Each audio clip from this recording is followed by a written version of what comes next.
baweyne magaciis ayaynu ku bilaabanaynaa barnaamijkeena diinta iyo dunida nabad iyo naxariisna Allah subhanahu wa ta'ala ha yeelo suubanaha korkiisa barnaamijkan aan ugu magac darnay diinta iyo dunida waxaan ku iftiiminaynaa diinta iyo cilaaqada u dhaxaysa dhaqanka diinta iyo arrimaha bulshada diinta iyo qadiyadaha mujtamaceena aalaaba ku soo noqnoqda waxaan cadeynaynaa cilaaqaadka u dhaxeeya diinta iyo siyaasadda barnaamijkan oo runtii aan u arkay inuu anfici doono bulshadeena qaybo badan oo kala duwan waxaan dareemayaa in barnaamijka noocaana ay mujtamaceena u baahan yihiin si uu iftiimiyo wadada aan raacayno wacyiga mujtamaceena oo wax uga bedelo xalaqada koobaad waxaan ku qaada dhigeynaa afcaasha nabiga sallallahu alayhi wasallam uu sameyn jiray iyo qeybaha ay u qeybsamaan culimada usuuliyiinta ama culimada fiqiga waxay u qeybiyeen dhaqanka nabiga sallallahu alayhi wasallam iyo afcaashiisa ama tasarufaadkiisa 7 qeybood qaybta koobaad culimada waxay u bixiyeen jibilli ama wax Ilaahay subhanahu wa ta'ala aadanaha uu ku abuuray ama dhaqan wax loo yaqaan qaybta labaad waa qayb waxyi ku timid oo Allah subhanahu wa ta'ala rasuulku u soo waxyooday qaybta saddexaad waa qayb u dhaxaysa jibiliga iyo waxyiga culimadii isku khilaafeen waxa nabiga sallallahu alayhi wasallam waxyi ahaan baa loogu sheegay mise waa sida Ilaahay subhanahu wa ta'ala uu u abuuray oo dhaqankiisay ahayd qaybta afraad waa nabiga sallallahu alayhi wasallam ficil uu sameeyay shaqooyinkii Allah uu idmaday mid kamid ah nabiga sallallahu alayhi wasallam shaqooyinkiisii waxa kamid ahayd inuu ahaa nabi oo dadka dacwad u gaarsiinayay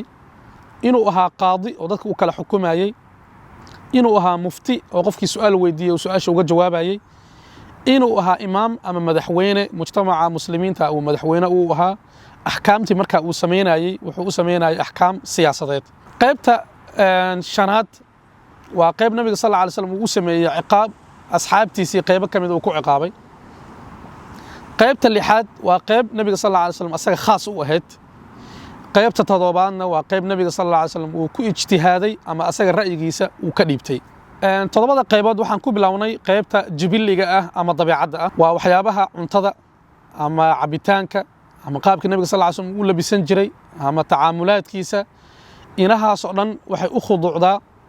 mujtamac walba iyo suu markaa u nool yahay iyo aragtidiisa iyo fikirkiisa iyo wacyigiisa meeshuu gaarsiisan yahay nabiga sallallahu alayhi wasallam wuxuu cuni jiray cuntada waagaas dadku la noolaa ay cuni jireen wuxuu u labisan jiray qaabkii mujtamaca waaga uu la noolaa ay u labisan jireen diinta islaamka ahna arrimaha noocaas waxay u dejisay dawaabid ama waxay u dejisay shuruudo guud cuntada oo kale shariicada islaamka waxay ku tiri midigtaada ku cun bisinka qabso dhinaca ku xigana ka cun laakiin inaad cuntada ku cuntid gacan ama aad ku cuntid malqacad ama aad qof u cuntaan ama koox u cuntaan falaysa calaykum junahun an ta'kulu jamiican aw ashtata taas waxa la yiraahdaa jibilli ama waxa la yiraahdaa wax tabiici ah ama wax Ilaahay subhanahu wa ta'ala aadanaha uu ku abuuray oo dhaqana qaybta labaad waa qaybta u badan nabiga sallallahu alayhi wasallam afcaashiisa oo ah mid waxyi ku timid Allah subhanahu wa ta'ala baana amray ama nabiga sallallahu alayhi wasallam asaga ahadiistiisa ku sheegay sida uu nabiga u yiri sallallahu alayhi wasallam khudhu anni manasikakum wariga qaata qaabka aad u xajin laheedeen iyo ahkaamta xajkiina wuxuu nabiga sallallahu alayhi wasallam uu yiri sallu kama ra'aytumuni usalli utukada saad aragtaan ana u tukanaya iyo arimihi nabiga sallallahu alayhi wasallam mujtamaciisa uu kula dardaarmay aad nabiga sallallahu alayhi wasallam dadku ugu booriyay sida in la cadaydo sida in masaajidka gacan lugta midigta laga galo in markii masaajidka la galay la duceysto arimahaas oo dhan waa wax wada waxyi ah oo shariico ah qaybta saddexaad waa qayb u dhaxaysa shariicada iyo tabiicadda culimadana waxay iskugu khilaafeen nabiga sallallahu alayhi wasallam waxaalaha uu sameyn jiray waxa asal u ah tabiicadda mis waxa asal u ah waxyiga culimada marka jamhuurta ah madaahibta jamhuurteeda ama badankood wax u badan yihiin nabiga sallallahu alayhi wasallam waxa asal u ah waxaalaha uu sameyn jiray jibilli ama wax tabiici ah waxyiga gadaal uga yimid oo zaa'ida marka waa in la ogaadaa nas inuu waxaan ku yimid si loo ogaado waxa inuu waxyi yahay ama shariico ay tahay ummadana ay ugu daydaan imaam shaafici rahimahullah baa ku khilaafay wuxuu leeyahay nabiga sallallahu alayhi wasallam mar hadii nabi uu noqday wax walba uu sameeyo waxyi baa asal u ah إلا وحي نتصا إنه وحى النبي صلى الله عليه وسلم وطبيعة u samayn jira mooyaane taasaa marka khilaafa keentay waxaa la mid ah ama uu kuwa macneeyaba alimaam alamiin ashanqiiti raximahullah kitaabkiisii adwaa'u lbayaan markuu sharxayay suurat alxaj iyo suurat almu'minuun wuxuu yidhi afcaasha u dhexaysa waxyiga iyo dhaqanka waa afcaal aadanaha ay si caadiya u sameeyaan laakiin waxay dhex dhacday cibaado lis amray in bilaadanku ay ku dhaqmaan nabigana sal slam uga daydaan waxaa la mid uhuu yidhi markii nabiga sal slam uu xajinayay xajkii iyo xajatulwadaac wuxuu raacay hashiisii nabiga sal ly slam asagoo marka hasha saaran buu nabiga sal ly slam xajinaya culummada marka waxay leeyihiin qofka markuu xajinayo ma waxaa sunno ah oo habboon oo wanaagsan inuu raaco rukuub ama hal uu raaco ma sunna mise sunno maaha imaamu shaafici wuxuu leeyahay waa sunna culummada kale waxay leeyihiin sunno ma ahan laanna waa dabiici weeye qofka bilaadanka markuu soconayo inuu raaco maaragtay wax uu ku safro oo transportation ah marka waxaa ma sunna mise sunno ma ahan waxay ka imaanaysaa shaygan ma waxyiba mise shaygan waa wax iska dabiici ah waxaa la mid ah markuu nabiga sallallahu alayhi wasallam uu maalin walba labada rakacadood oo salaatul fajriga ka horeysa markuu tukado dhinac buu midigta u seexan jiray nabiga sallallahu alayhi wasallam asagoo ku sugaya salaada subax jiifkaas yarka uu nabiga sallallahu alayhi wasallam midigta u seexan jiray ma sunna mise wax nabiga dabiici u ahaa waxaa la mid ah markuu nabiga sallallahu alayhi wasallam uu ka yimaado ciida wadaduu marayay ma ahana wada kale buu nabiga sallallahu alayhi wasallam ku soo noqon jiray taasu ma sunna in qofka bilaadanka markuu soo ciidayo wadadii uu maray wada aan ahayn inuu soo maro mise sunna ma ahane nabiga sallallahu alayhi wasallam dhaqan bay u ahayd arrimaha marka waxa la yiraahdaa jibilli iyo shariica u dhaxaysa kitaabkii maraaq as-saudi alfiha uu kaga hadlayay wuxuu yiri wa fi'luhu al-markuz fi al-jibilla kal-akli wash-shurbi falaysa millah yani nabiga sallallahu alayhi wasallam wixii uu dabiicad ahaan u sameeyo sidii arrimaha waxaalaha uu cuni jiray iyo wuxuu cabi jiray iyo taasu diin ma ahan nabiga sallallahu alayhi wasallam asaga dabiicad ahaan u sameeyay taas marka waxa weeye bilaadanku way u bannaan tahay laakiin wax ajar ay kaga raadsanayaan ama nabiga sallallahu alayhi wasallam baa sameeyay u sameeyo loo leeyahay ma ahan buu leeyahay imaamkii maraaq as-sacuudka iska lahaa qaybta afraad waxa weeye qayb nabiga sallallahu alayhi wasallam uu sameeyay wadiifa min wadaa'ifihi ama shaqooyinkiisa kamid ah culimada waxay u qaybiyeen nabiga sallallahu alayhi wasallam shaqooyinkiisa oo markii laga fiiriyo dhinaca dacwada afar qaybood waa tabliiqa oo risaalada ah oo nubuwada ah qaybta labaad waa qadaaga oo nabiga sallallahu alayhi wasallam dad baa gar u dhiiban jiray uu kala xukumi jiray qaybta saddexaad waa fatwada oo nabiga sallallahu alayhi wasallam fataawi waa la weydiin jiray su'aalooyin uu ka fatwoon jiray qaybta afraadna waa qaybta nabiga sallallahu alayhi wasallam uu sameeyay siyaasad ahaan ama madaxweyne ahaan maadaama uu yahay qaybta marka nabiga sallallahu alayhi wasallam uu sameeyay madaxweyne ahaan nabiga sallallahu alayhi wasallam dawlad buu maamulayay heshiisyo galayay dagaallo oogayay masaalix kale uu maartay nabiga sallallahu alayhi wasallam xukumayay aragtiyo siyaasadeed buu lahaa nabiga sallallahu alayhi wasallam wadaa'iftiisa waxa ilaah uu sameeyay waxa loo idmay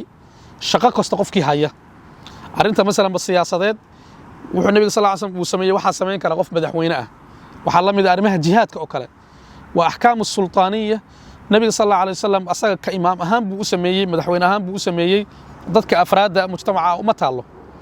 arinta qadaaga oo kale qof qaadi ah oo maxkamad fadhiya oo faqih ah baa sameyn kara wixii fatwo ah qof ma aragtay fatwada u qalma baa gudbin kara wixii risaalada ahna nabiga sallallahu alayhi wasallam waaba uu geeriyooday nabi ka dambeeyana ma jiro qaybta shanaad waa qayb nabiga sallallahu alayhi wasallam uu sameeyay uquuba asxaabtiisa nabiga sallallahu alayhi wasallam asaga wuxuu ahaa awwal almu'miniina min anfusihim waatiina uu ku yiri nabiga sallallahu alayhi wasallam muharramay miyadan ogeyn in aniga ilaahi subhanahu wa ta'ala aan ballan isla galnay qof kasto aan lacnado lacnadaasna aanan xaq u lahayn uusan xaq u lahayn ama uusan mutaysan in Allah subhanahu wa ta'ala naxariis uu uga dhigo iyo maghfira iyo dambi dhaaf waxa la mid ah qaybta lixaad qayb nabiga sallallahu alayhi wasallam asaga u gooni ah wax nabiga sallallahu alayhi wasallam u gooni ah ibn al-qayyim wuxuu leeyahay rahimahullah waxa asal ah wax walba oo nabiga sallallahu alayhi wasallam uu sameeyay in aadanihiisana ay uga daydaan ilaa wixii daliil uu natuso in nabiga sallallahu alayhi wasallam gooni u ahayd baahane waxyaabaha marka nabiga sallallahu alayhi wasallam goonida uu ahaa culimada waxa u qaybiyeen saddex qaybood qaybta koowaad waa wax nabiga sallallahu alayhi wasallam asaga waajib ku ahaa waxa la mid ah salaatul leelka oo kale Allah subhanahu wa ta'ala wuxuu leeyahay wa min al-layli fatahajjad bihi nafilatan laka asa an yab'athaka rabbuka maqaman mahmuda Allah wuxuu yiri ya ayyuha al-muzammil qum al-layla illa qalila nisfahu aw inqus minhu qalila nabiga sallallahu alayhi wasallam salaatul leelka waajib ku ahayd waxa kale nabiga sallallahu alayhi wasallam waajib ku ahaa sharci ahaan in qofkii deen lagu yeesho deyntiina awoodi kari waa inuu iska bixiyo inuu nabiga sallallahu alayhi wasallam gudo maadaama ummadda uu madaxweynan u ahaa rasuulna uu ahaa wixii marka nabiga sallallahu alayhi wasallam waajib ku ah ummadiisa kale waxay u tahay sunna qaybta labaad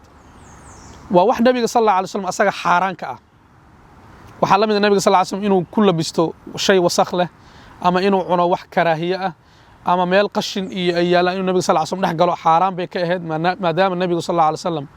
uu la tacaamulay la khitaabi jiray la sheekaysan jiray waxyiga uu ku soo dejin jiray malaa'igta ummadiisa marka wax u tahay taasoo kaleeto makruuh ama wax laga fiican yahay laakiin xaaraan kuma ahan mujtamaca muslimiinta ah qaybta saddexaad waxyaabaha nabiga goonida ku ah waxa weeye wax ilaahay subxaanahu wa tacaala nabiga uu uga dhigay wax bannaan nabiga keligiisa loo baneeyey aadanaha intiisa kale waxay ka tahay xaaraan waxaa la mid inuu nabiga sallallahu alayhi wasallam afar haweena ka badan uu mar wada guursaday waxaa la mid in nabiga sallallahu alayhi wasallam gabar ay isku hibaysay uu nikaaxsado asagoo aanan maaragtay weli iyo shuhuud iyo markhaatiba aan la imaanin iyo wax meher ah Allah subxaanahu wa tacaala wuxuu leeyahay وامرأة مؤمنة إن وهبت نفسها للنبي إن أراد النبي أن يستنكحها خالصة لك من دون المؤمنين